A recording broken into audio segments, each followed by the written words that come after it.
প্রধান উপদেষ্টা জাপান সফরে গিয়ে বলতে আছে শুধু একটা দল নাকি ডিসেম্বরের নির্বাচন চায়, বিএনপি একা চায় না, এখানে অনেকগুলো দল মিলে চাইতে আছে ডিসেম্বরের নির্বাচন চায়। যত দ্রুত নির্বাচন দেওয়া যায় বাংলাদেশের জনগণের জন্য মঙ্গল। বাংলাদেশের জনগণ চায় বাংলাদেশে একটা অবাধ, সুষ্ঠু, নিরপেক্ষ নির্বাচন। অন্তর্বর্তীকালীন সরকারের দায়িত্ব হচ্ছে বাংলাদেশে একটা অবাধ, সুষ্ঠু, নিরপেক্ষ একটা নির্বাচন দিয়ে নির্বাচিত সরকারের হাতে ক্ষমতা হস্তান্তর করা। এই হচ্ছে অন্তর্বর্তী সরকারের কাজ। জুলাই আগস্ট আন্দোলনের মাধ্যম দিয়া এই অন্তর্বর্তী সরকার গঠিত হয়েছে, এতগুলা শহীদের রক্তের উপর দিয়া। তাহলে সেই বিচার, সংস্কার, নির্বাচন কতটুকু হয়েছে জনগণকে জানানোর দরকার। এই অন্তর্বর্তীকালীন সরকারের প্রধান উপদেষ্টা ডক্টর ইউনূসের দায়িত্ব যে আমরা এই করেছি এই ৯-১০ মাসের ভিতরে, সামনে আরো ১ বছরের ভিতরে এই কাজগুলো করব।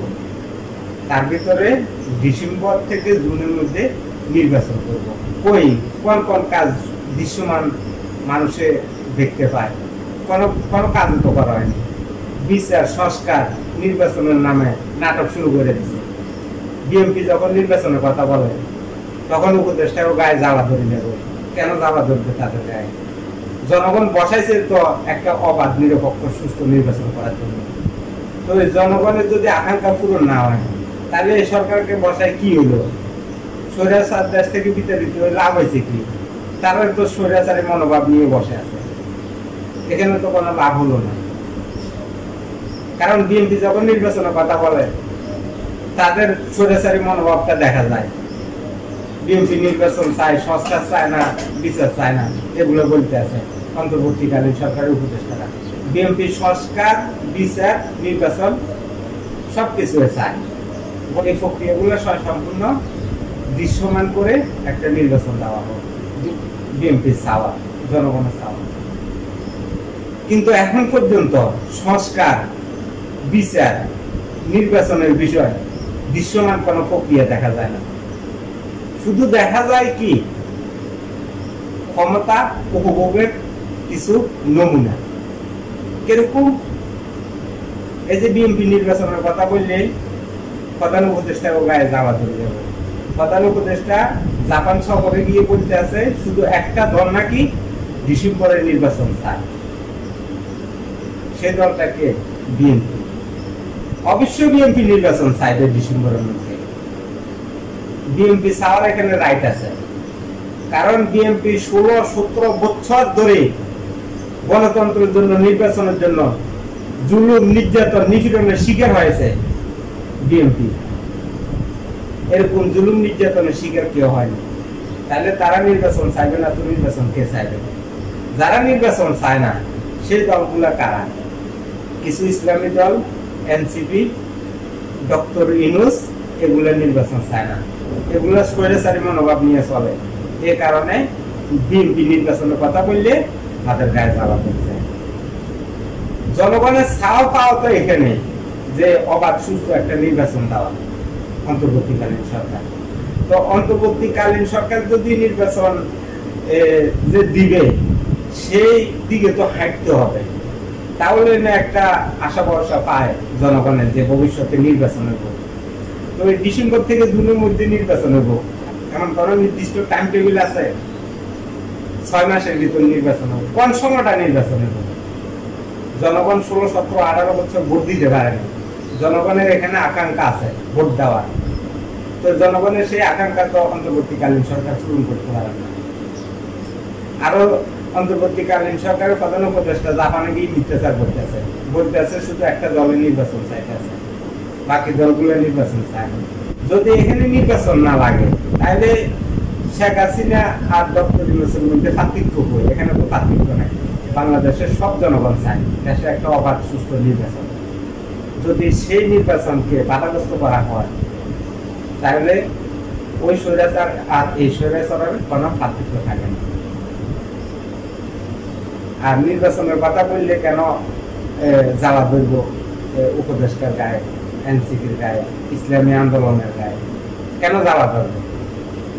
আজকে একটা খবর দেখলাম সরমনায় পীর বলতে আছে বিএনপি ডিসেম্বরের মধ্যে নির্বাচন চায়, আবার এনডিও এটার মধ্যে সমর্থন করতে আছে দ্রুত নির্বাচন দেওয়ার জন্য। তারা সূত্র খুঁজে পাইতে আছে এখানে স্বৈরাচার প্রতিষ্ঠিত হওয়ার সম্ভাবনা আছে। চিন্তা করেন সরমনায় পীরের মনোভাবটা কিরকম, স্বৈরাচারের মতো মনোভাব। কারণ বিএনপি নির্বাচন চাইতে আছে গণতন্ত্র টিকিয়ে রাখার জন্য, গণতন্ত্র যেহেতু প্রতিষ্ঠিত হয় নির্বাচনের মাধ্যম দিয়ে, আর তাদের মনোভাব হচ্ছে স্বৈরাচারী মনোভাব। কেন ডিসেম্বরে নির্বাচন চায়? নির্বাচন ছাড়া কি মানুষের অপরাধ? নির্বাচন কি কেউ চাইতে পারবে না? এমন কি কোনো আইন আছে কেউ নির্বাচন চাইতে পারবে না? মূল কাজই তো হলো যে অন্তর্বর্তী সরকারের যে সুস্থ একটা অবাধ নিরপেক্ষ নির্বাচন দেওয়া, নির্বাচন দিয়ে নির্বাচিত সরকারের হাতে ক্ষমতা হস্তান্তর করা। তারা সেই জায়গা থেকে সরে গিয়ে এখন বিভিন্ন নাটক সৃষ্টি করতেছে। তারা কি বলতে আছে? প্রধান উপদেষ্টা পদত্যাগ করতে আছে, গুঞ্জন একটা উঠে দিচ্ছে। এরপরে নির্বাচনের আগে আরো কত নাটক যে সৃষ্টি হবে, শুধু দেশের মানুষ চোখ দিয়ে চাইয়ে চাইয়ে কিছু করতে পারবো না। কারণ একজন অন্তর্বর্তীকালীন সরকার যদি স্বৈরাচারী আচরণ শুরু করে, তাহলে মানুষের এখানে দেখা ছাড়া আর কিছু করার নেই। এই জন্য স্বৈরাচারী মনোভাব থেকে বের হয়ে আসতে হবে প্রধান উপদেষ্টা। এক কথা, কালকে এক কথা, সকালে এক কথা, বিকেলে এক কথা, রাত্রে আর এক কথা। তো এইভাবে যদি বলতে থাকে, তো ডিসেম্বর থেকে জুনের মধ্যে নির্বাচন হওয়ার কোনো সম্ভাবনাই নাই। কারণ সকালে এক কথা, বিকেলে যায় আরেক কথা। এই যে ডক্টর যাই জাপানে বললো শুধু একটা দলের নির্বাচন চায় ডিসেম্বরে, বিএনপি একা চায় না, এখানে অনেকগুলো দল মিলে চাইতে আছে ডিসেম্বরে নির্বাচন। এই সরকারের দায়িত্ব হচ্ছে যে বিচার সংস্কার এগুলা কিছু দৃশ্যমান করে একটা নির্বাচন দেওয়া। তো এই সংস্কার, বিচার আর নির্বাচন এগুলো মুখোমুখি করার কোনো প্রয়োজন নাই। এগুলো যারা মুখোমুখি করতে আছে তারা চাইতে আছে ডক্টর ইউনূসকে ক্ষমতায় রেখে তাদের ফায়দাটা হাসিল করার জন্য। আর ডক্টর ইউনূসও সেই ফান্দে পড়ে গেছে ক্ষমতার লোভে। কিভাবে ক্ষমতা টিকে থাকা যায়, কিভাবে নির্বাচনটা বিলম্বিত করা যায়। স্বৈরাচারী মনোভাব নিয়ে যদি রাষ্ট্র পরিচালনা করা হয় অন্তর্বর্তীকালীন সরকার, তাহলে দেশের ভবিষ্যৎ অন্ধকার। এই মনোভাব থেকে অন্তর্বর্তী সরকারকে বের হয়ে আসতে হবে। দেশে একটা অবাধ, সুস্থ ও জনগণের আকাঙ্ক্ষা পূরণ করতে হবে। জুলাই আন্দোলনে যারা শহীদ হয়েছে তারা কি জন্য শহীদ হয়েছে? যেহেতু গণতন্ত্র প্রতিষ্ঠিত হয়, মানুষের কথা বলার স্বাধীনতা থাকে, এই কারণে জুলাই আন্দোলনে এতগুলো মানুষ শহীদ হয়েছে। শুধু স্বৈরাচারকে বিতাড়িত করার জন্য না, দেশের গণতন্ত্র প্রতিষ্ঠিত করার জন্য এই আন্দোলনটা হয়েছে।